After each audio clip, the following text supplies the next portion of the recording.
আপনি যদি বিয়ে করতেন তাহলে তো আপনার প্রচারের জন্য আরেকজন সাথী পেতেন। আসলে বিয়ে করলে হয়তো বা হাজবেন্ড হয়তো, শ্বশুর বাড়ির লোকজন হয়তো, আসলে তরুণ ভোটাররা সবচেয়ে বেশি ভালোবাসা দিচ্ছে আমাকে। এবং ত্রয়োদশ জাতীয় সংসদ নির্বাচনে আমরা আছি আজকে ঠাকুরগাঁ ৩ আসনে। আমরা কথা বলবো রংপুর বিভাগের একমাত্র যিনি স্বতন্ত্র নারী প্রার্থী রয়েছেন এবং কনিষ্ঠ প্রার্থী রয়েছেন আশামনির সাথে। তিনি গত দ্বাদশ জাতীয় সংসদ নির্বাচনেও এই আসন থেকে স্বতন্ত্র প্রার্থী হিসাবে অংশ নিয়েছিলেন। আশা আপা কেমন আছেন? আসসালামু আলাইকুম সবাইকে। ভাইয়া অবশ্যই আমি ভালো আছি, ধন্যবাদ আপনাকে। আমরা যদি শুরুতে জানতে চাই আশা কেন এই নির্বাচনে আসলো ছাত্রী অবস্থাতে? আমরা জানি যে আপনি পড়াশোনা করতেছেন এখন আইন নিয়ে। পড়াশোনা অবস্থাতে আপনি এই জনপ্রতিনিধি হওয়ার ইচ্ছা আকাঙ্ক্ষা কীভাবে আসলো? আসলে মানুষ তো ইচ্ছার উপরেই সব কাজে আসে। যেমন আপনি সাংবাদিকতায় আসছেন, অবশ্যই এটা আপনার ভালো লাগা থেকেই অবশ্যই আসছেন। যে কোনো পেশাতে আসার আগে বা যে কোনো সামাজিক কাজ বা উন্নয়নমূলক কাজে আসার আগে নিজেকে ওই জায়গাটাকে ভালোবাসতে হয়। আমি অবশ্যই ওই জায়গাটাকে ভালোবাসছি বিধে কিন্তু এখানে প্রথমে আমার আসা। তারপরে হচ্ছে আমি আসলে একদিনে কিন্তু ত্রয়োদশ জাতীয় সংসদ নির্বাচনে আসি নাই। আমি বিগত 2টা নির্বাচন করেছি। আমার প্রথম নির্বাচন ছিল জেলা পরিষদ, ঠাকুরগাঁও জেলা পরিষদ। সেখানে আমি 3টা উপজেলায় নির্বাচন করি। সেটা ভোট কিন্তু সবচেয়ে আরও কঠিন ভোট ছিল। মানে গ্রামের স্থানীয় পর্যায়ে উপজেলা চেয়ারম্যান, মেম্বার, তারপর হচ্ছে মেয়র, তাদের ভোটগুলো আমাকে নিতে হয়েছিল। তাহলে কত একটা কষ্ট ছিল, মানে জনপ্রতিনিধির কাছ থেকে আবার আমার ভোট নেওয়া। তো প্রথমে আমি এখানে সন্তোষজনক ভোট পাই, সেখান থেকে আমার একটা পরিচিতি লাভ হয়, ওখান থেকে আমার একটা সাহস জন্মায়। তারপরে সাথে আসলো আমার 24-এর জাতীয় নির্বাচন। সেখানে আমি স্বতন্ত্র প্রার্থী হই। সেখানে সবচেয়ে বেশি সাপোর্ট করেছে আমাকে এলাকার মানুষ। যেহেতু আমি স্বতন্ত্র প্রার্থী, তো আর এমনি হওয়া যায় না, সো ডিফিকাল্ট একটা ব্যাপার। কারণ স্বতন্ত্র প্রার্থী মানে জনগণের প্রার্থী। তা জনগণের প্রার্থী হওয়াটা কিন্তু এত মানে সোজা কাজ না। তো সেখানে অবশ্যই জনগণ আমাকে সমর্থন করে, প্রায় 5,000 ভোটের স্বাক্ষর নিয়ে আমি সেখানে আসি। তো সেখানে আমি প্রথমে অনেক সাড়া পাই। তো আস্তে আস্তে আমার আসলে এই জায়গাতে আসার কাহিনী হচ্ছে কি, আমাদের ঠাকুরগাঁ 3 আমি দেখেছি আসলে আমাদের উন্নয়নমূলক কাজ এখন অনেক পিছিয়ে, আমাদের নারীরা অনেক পিছিয়ে, তরুণরা যে আগামী দিনের ভবিষ্যৎ, তাদের যে সামনের দিকে এগিয়ে যেতে হবে, এর জন্য তারা ভরসামূলক একটা মানে জায়গা তৈরি করতে পারছিল না। তারপরে হচ্ছে আমি সামাজিক কাজে জড়িত, আমি একজন সমাজসেবিকা, আমি স্বেচ্ছাসেবী সংগঠনের সাথে আছি, এটা অনেকেই জানবে। তারপরে আমি এর পাশাপাশি আসলে আপনি ছাত্রী বললেন, আসলে ওটা তো আমাদের একটা ক্যারিয়ার অর্জনের সময়, ওটার জন্য তো আমরা এখানে আজকে আসা। আজকে আসলে আরেকটা ধন্যবাদ জানাই, আমি আমার স্কুলে আমি আমাদের ন্যাকপুর সরকারি আলিমউদ্দিনে থেকে ইন্টারভিউ করতে পারছি, এটা আমার আসলে। আমরা একটু ডিটেইলস যদি জানতে চাই যে আপনি তো পড়াশোনা করছেন, যে লয় আছেন, আপনি বললেন যে ন্যাকমদ আলিমউদ্দিনে আপনি মাধ্যমিক পড়েছেন। মাধ্যমিক পড়েছি 2013 ব্যাচে। কোথায় আপনার কলেজে পড়াশোনা? কলেজে আমি পড়েছি ডিকে মহাবিদ্যালয় থেকে স্থানীয় পর্যায়ে। তারপরে আমি অনার্স করেছি দিনাজপুর সরকারি কলেজ ব্যবস্থাপনা বিভাগে। এখন আমি আইন নিয়েও দিনাজপুর সরকারি কলেজে পড়ছি। এই যে সংসদ নির্বাচনের আগে 2টো নির্বাচনের অভিজ্ঞতা আপনার, এটা 5 আগস্টের আগে ওই নির্বাচনে যে প্রচারণার প্রসারের বিষয়গুলো ছিল, ওইটা অভিজ্ঞতা, আর এইখানে যে আপনি আছেন, দুটোর মধ্যে পার্থক্য কেমন দেখেন?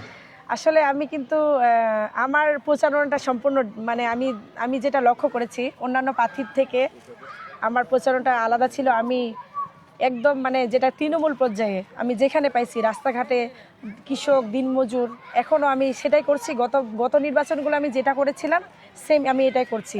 তবে আসলে কি, তৃতীয় যত নির্বাচন, এটাতে আমি বেশি সাড়া পাচ্ছি, পরিচিতি বেড়ে গেছে আমার অনেকটা। আমরা দেখলাম যে আপনাকে রিটার্নিং কর্মকর্তার বেশ কিছু প্রতিবন্ধকতায় পড়তে হয়েছে, পরে আপনি নির্বাচন কমিশনে গেলেন, মানে বলা চলে চড়াই উতরাই শেষ পর্যন্ত আপনি প্রার্থিতা বহিরা নিলেন। আসলে অনেকে আমাকে আমার যেদিন বাদ চলে যায়, আমি আসলে এবারে আমি অনেক সুন্দর করে কাজগুলো করেছি। যাই হোক, কিছু ভুল ত্রুটি থাকতেই পারে, সেটা রিটার্নিং কর্মকর্তাকে আমি দায়ী করবো না। উনি আমাকে যথাযোগ্য সময় দিয়েছিল, আমার যেটা ভুল ছিল ওটা আমি সংশোধন, কিন্তু সেদিন তো আমি আমার ফেসবুক পেজেও লিখে দিয়েছিলাম যে আসলে আমার এলাকার একজন মারা যাওয়ার কারণে আমার সমর্থনকে আমার লেট হয়ে গেছিলো। তো রিটার্নিং কর্মকর্তা পরে বিষয়টা বুঝতে পারে, উনি তখন বলে যে আমাদের হাতে কিছু করার নেই, যেহেতু আমরাও একটা আইনের মধ্য দিয়ে চলি, আচরণবিধির মধ্য দিয়ে চলি। তো উনি তখন আমাকে রিড করতে বলে, যে উনিও আবার আশা ভরসা দিয়েছিল যে আসলে ওখানে আপনি ফেরত পাবেন। আসলে এলাকাতে অনেক ষড়যন্ত্র থাকে, আমরা যেহেতু 1%-এ এটা হয়ে থাকে, অনেক সময় এলাকার মানুষের ভয়ভীতি থাকে অনেকটা। যাই হোক, আমি কিছু বলতে চাচ্ছি। প্রশ্ন আছে যে হচ্ছে আমরা দেখেছি যে আইনজীবী নিয়ে আসলে নির্বাচন কমিশনে অনেকেই গিয়েছেন, আপনার বেলায় কি আপনি তো নিজে আইনে পড়াশোনা করছেন, আপনি কি আইনজীবী নিয়েছিলেন? আমি আইনজীবী নেই না, এটা আমার সবচেয়ে ভালো লাগা কাজ করেছিল। সেখানে আমি আসলে প্রধান নির্বাচনের কাছ থেকে আমি নিজেই আমার কথোপকথন কোথায় ভুল, আমি নিজে আমার প্রশ্নটাকে বা আমার প্রবলেমটাকে তুলে ধরেছিলাম।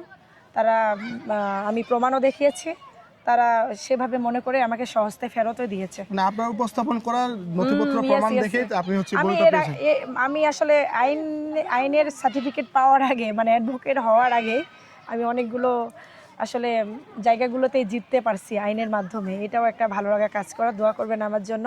যেহেতু প্রতীক বরাদ্দ 21 তারিখে, এখন তো প্রতীকটা পছন্দ দিতে হয়েছে আপনাকে।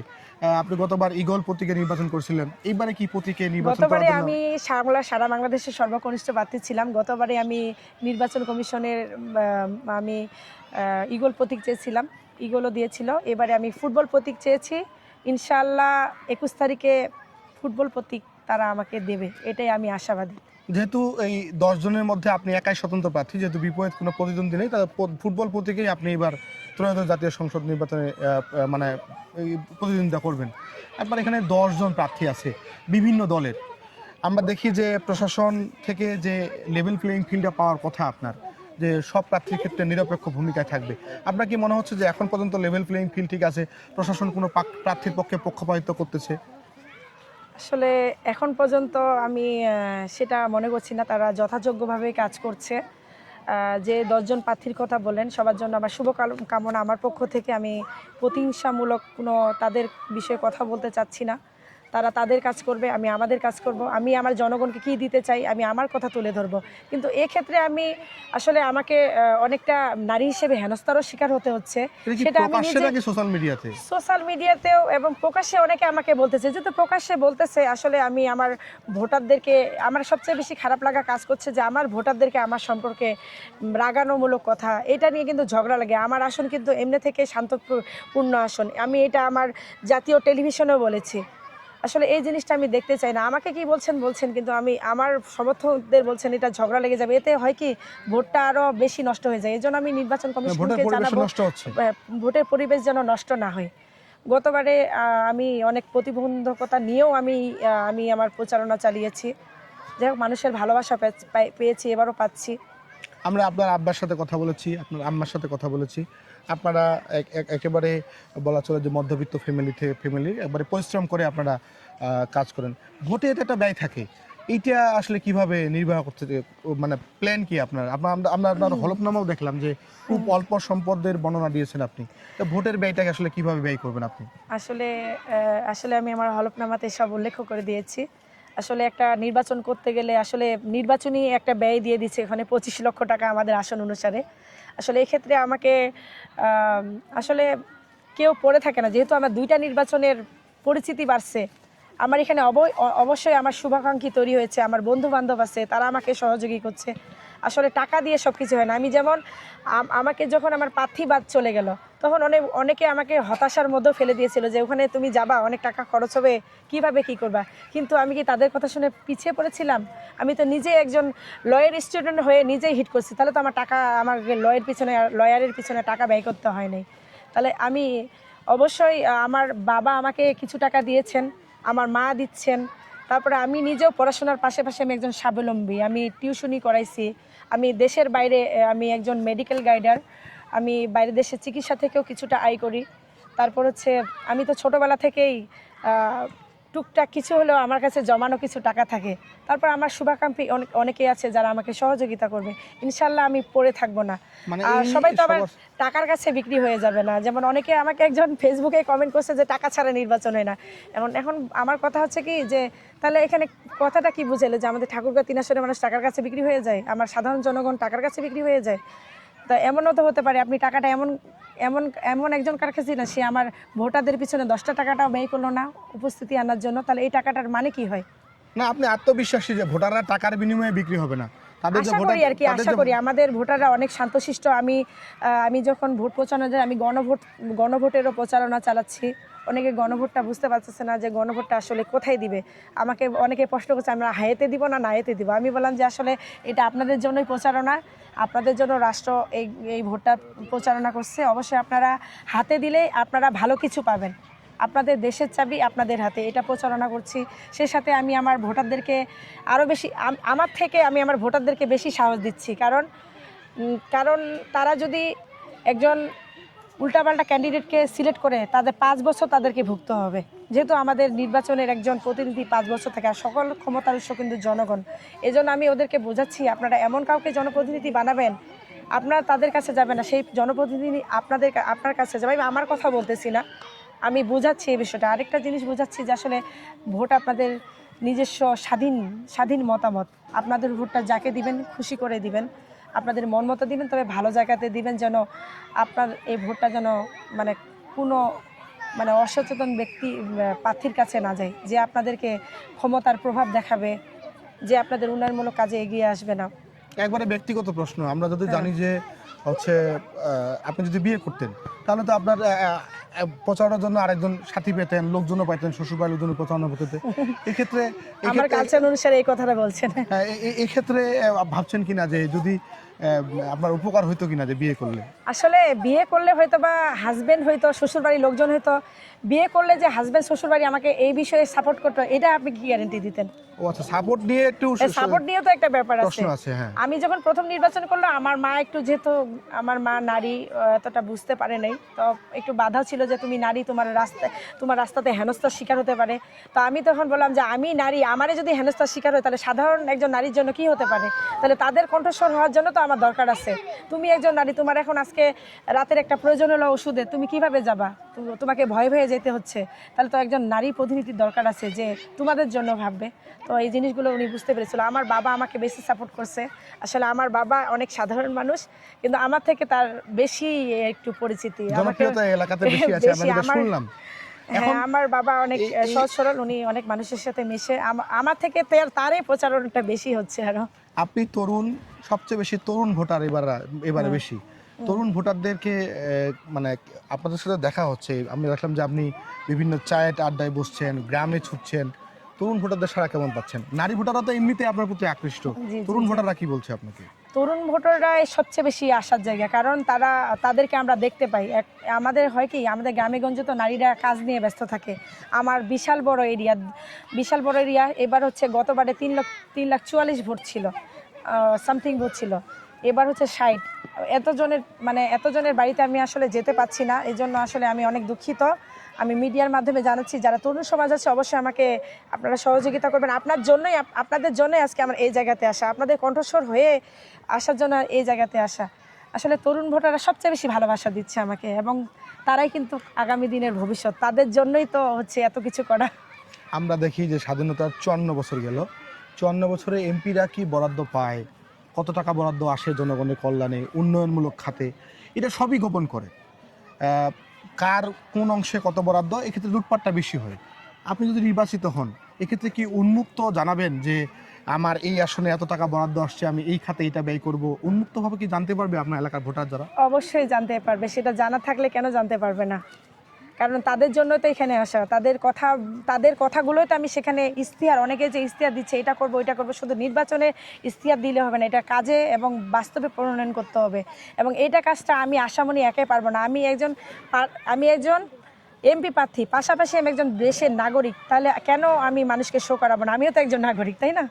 এর মানে হলো যে আমরা যদি আসামনে এমপি নির্বাচিত হয়, তাহলে কোন খাতে কত বরাদ্দ সেটা তার নির্বাচনী এলাকার প্রার্থীরা জানতে পারবে। ইয়েস, অবশ্যই আমাকে সরকার একটা সম্মানী ভাতা দিবে। কাদের জন্য দিচ্ছে? আমাদের জনগণের জন্য দিচ্ছে। তাহলে উন্নয়নটা কার জন্য করব?